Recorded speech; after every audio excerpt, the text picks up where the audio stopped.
اعوذ باللہ من الشیطان الرجیم بسم اللہ الرحمن الرحیم۔ کل کے درس میں عرض کیا تھا کہ احرام کی حالت میں شکار کرنا منع ہے، شکار کرنا جائز نہیں ہے، اور جس شکار سے منع کیا گیا ہے اس کا تعلق خشکی کے شکار کے ساتھ ہے۔ مچھلی وغیرہ کا شکار یہ منع نہیں ہے، حالت احرام میں بھی مچھلی کا شکار کیا جا سکتا ہے۔ اور احرام کے حوالے سے یہ بھی عرض کیا تھا کہ مدینہ منورہ کا میقات جہاں سے احرام باندھ کے جانا ضروری ہے، یہ کعبہ سے سب سے زیادہ فاصلے پر ہے، لگ بھگ تقریباً 400 کلومیٹر کا فاصلہ بنتا ہے، اور حرم کے چاروں طرف ایسے مقامات بنے ہوئے ہیں جہاں سے لوگوں کا گزر اوقات تھا، اور وہاں پر نشانات بھی بنے ہوئے ہیں کہ بغیر احرام کے ان جگہوں سے گزرنا درست اور جائز نہیں ہے۔ ان ساری جگہوں کو میقات کہتے ہیں کہ وہ متعین جگہیں جہاں سے احرام باندھے بغیر گزرنا حج والے کے لیے، عمرے والے کے لیے درست نہیں ہے۔ اور مدینہ منورہ کی طرف سے جو لوگ آتے تھے ان کو جو میقات پڑتا ہے اس کو ذوالحلیفہ کہتے ہیں، اور آج کل بیر علی کے نام سے معروف اور مشہور ہے۔ اور اسی طرح عراق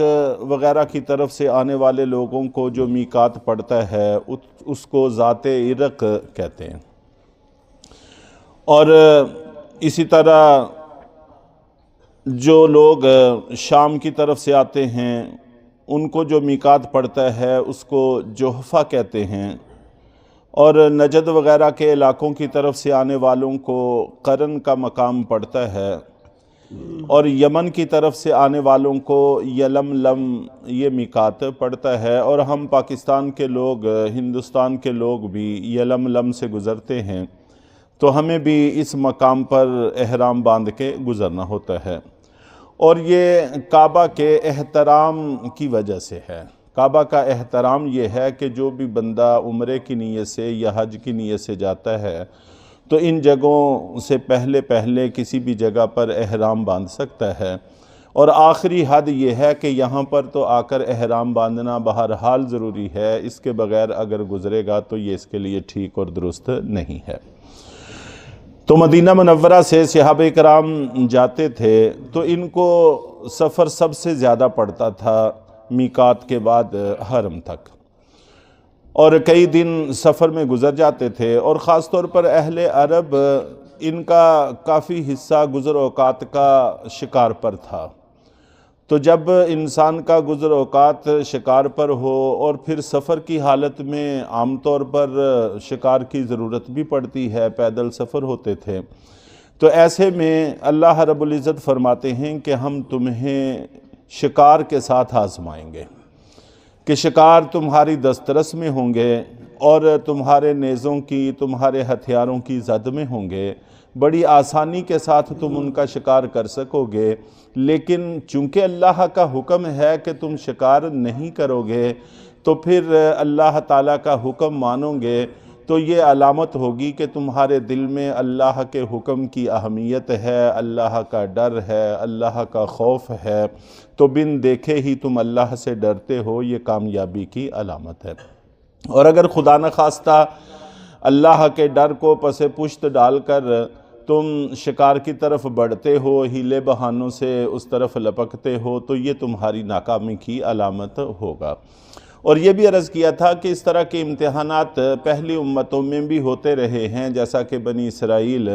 ان کو ہفتے والے دن مچھلی کے شکار سے منع کیا تھا، لیکن وہ ہیلے بہانوں سے اس دلدل میں دنس گئے، جس کا نقصان یہ ہوا کہ وہ دنیا میں بھی ذلیل و خوار ہوئے، ان کی شکلیں تک مسخ کر دی گئیں، اور آخرت میں تو ذلت ہے ہی۔ تو انسان کو چاہیے کہ جب اللہ کا حکم آ جائے تو پھر دنیاوی کسی مفاد کو پیش نظر نہ رکھے، اور یہاں پر صرف اتنا نہیں ہے کہ ان کو شکار کرنے سے منع کیا گیا ہے، شکار کرنے سے بھی منع کیا گیا ہے، اور شکار کرنے میں معاونت سے بھی منع کیا گیا ہے۔ یہاں تک کہ اگر ایک آدمی شکار کے پیچھے جانے کے لیے گھوڑے پر سوار ہے تو اس کو نیزہ یا تیر تلوار وغیرہ کوئی ہتھیار پکڑا دینا، یہ بھی تعاون ہے، اس حد تک بھی تعاون جائز اور درست نہیں ہے۔ نہ خود شکار کر سکتا ہے، نہ کسی شکار کرنے والے کا تعاون کر سکتا ہے۔ ایسا ہو سکتا ہے کہ ان کے ساتھ کوئی ایسا آدمی ہو جس نے احرام باندھا ہوا نہیں ہے، وہاں کا مقیم ہو یا کسی بھی وجہ سے احرام نہ باندھے ہوئے ہو، تو ظاہر ہے کہ وہ آدمی شکار کر سکتا ہے، اس کو ممانعت نہیں ہے۔ لیکن جس نے احرام باندھا ہوا ہے یہ نہ شکار کر سکتا ہے، نہ شکار کرنے والے کا تعاون کر سکتا ہے، اور نہ ہی رہنمائی کر سکتا ہے۔ اشارے سے، کنائے سے، ہاتھ سے، آنکھ سے اس طرف کو کوئی اشارہ بھی نہیں کر سکتا۔ شکار کرنے والے اس پیچیدگی کو بھی اچھی طرح سے سمجھتے ہیں کہ شکار کرنے والے بڑے محتاط لوگ ہوتے ہیں، چاہے انسان ہوں چاہے جانور ہوں، تو وہ بڑی چالاکی کے ساتھ، بڑی خاموشی کے ساتھ شکار کی طرف بڑھتے ہیں۔ ایسوں میں آنکھوں سے اشارے اور ہاتھوں سے اشارے بڑی خاموشی کے ساتھ کیے جاتے ہیں۔ تو وہ اگر کوئی آدمی آنکھ سے بھی اشارہ کرتا ہے اور اس دوسرے آدمی کو جس نے احرام باندھا ہوا نہیں ہے اس کو شکار کی طرف متوجہ کرتا ہے تو اتنی بھی گنجائش نہیں ہے۔ اور اگر شکار کسی اور نے کر لیا ہے، وہ پکڑ کے لے آیا ہے، اس کو کہتا ہے کہ ذبح کر دو، اس کے لیے اس کو ذبح کرنا بھی جائز نہیں ہے۔ اگر یہ ذبح بھی کرتا ہے تو پھر بھی یہ ٹھیک نہیں رہتا۔ لیکن اسی کے ساتھ جو مانوس جانور ہیں، گھریلو جانور ہیں، اپنے پالتو جانور ہیں، ان کو ذبح بھی کر سکتا ہے، ان کو کاٹ سکتا ہے، ان کو پکا سکتا ہے، کھا سکتا ہے، اس میں کوئی ممانعت نہیں ہے۔ اس لیے بس اصل چیز شریعت کا حکم ہے، اللہ اور اللہ کے رسول نے ہمیں کیا کہہ دیا ہے، جو کہہ دیا ہے بس وہی ہمارے سر آنکھوں پر ہے۔ یہ ہم نہیں سوچ سکتے، کہہ نہیں سکتے، اعتراض نہیں کر سکتے کہ جانور جو ہمارے پالتو ہیں ان کو ہم ذبح کر سکتے ہیں تو شکار کو کیوں کر ذبح نہیں کر سکتے؟ اس لیے نہیں کر سکتے بس اللہ نے منع کر دیا ہے، اور اس کو اس لیے کر سکتے ہیں کہ اس کی اللہ نے اجازت دے دی ہے۔ تو مسلمان کے لیے سب سے بڑی چیز اللہ اور اللہ کے رسول کا حکم ہوا کرتا ہے، تو یہ بھی اس کے لیے درست نہیں ہے۔ ہاں البتہ پالتو جانوروں کی اس کو کوئی ممانعت نہیں ہے۔